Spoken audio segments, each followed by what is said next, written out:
would ordinarily say, before the pandemic, you shouldn't particularly stay at home if you have a cold. And now we'd say you should stay at home if you have COVID symptoms. But because there aren't going to be free tests, we're in this awkward middle ground where there could be people who are non-COVID staying at home. So it does feel like a bit of a mess. I've just been Googling the prices of COVID tests and, it looks like you can get some from Boots or Superdrug. Should we say other retailers are available?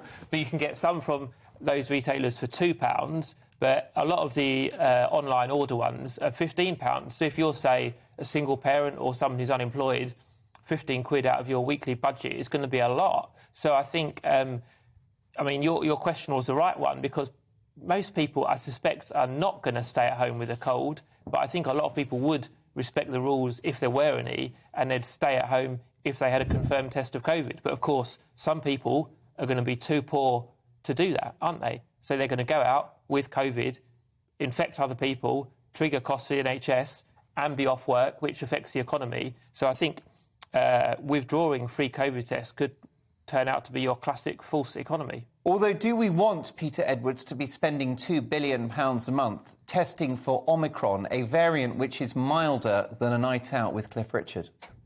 Well, there are 20... I suspect Cliff Richard, I'm still laughing at that, he's about 80, so I suspect he doesn't go out too often on nights out. I intend to at that age. Goes on summer holidays. There are 20,000 people in hospital with COVID right now. There are more people with COVID than ever before. I think it's right to be cautious and risk-averse. And remember, let's go back to this point, if you want to talk purely about the economics of it.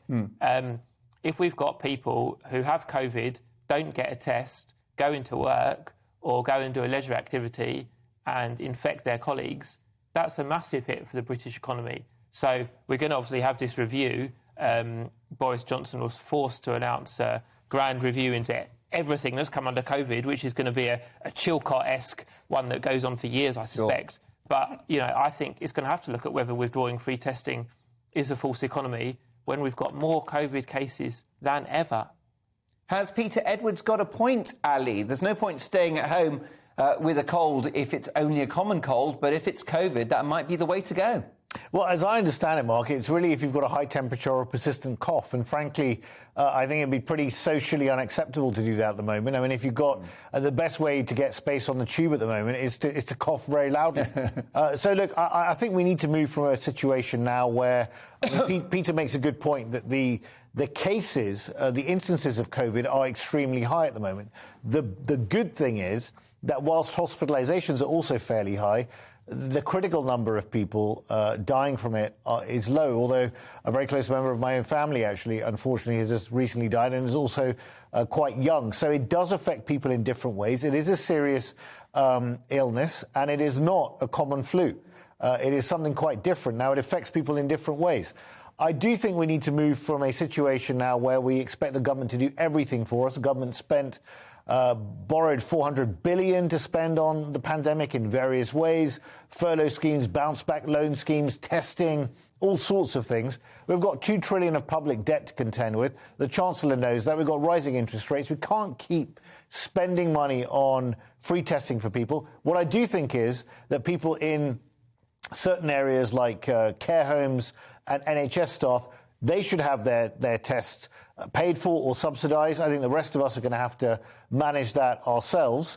But I do think it's very sensible that if you are not feeling well, if you've got a high temperature, you should stay at home. You should have courtesy towards others to not infect them.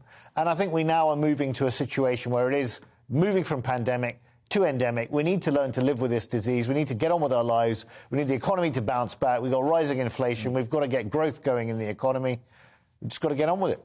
Yes, Ali raises an interesting point, Emily Carver, about staying at home as a courtesy, possibly wearing a mask on public transport as a courtesy, even for a common cold. What's your view on that?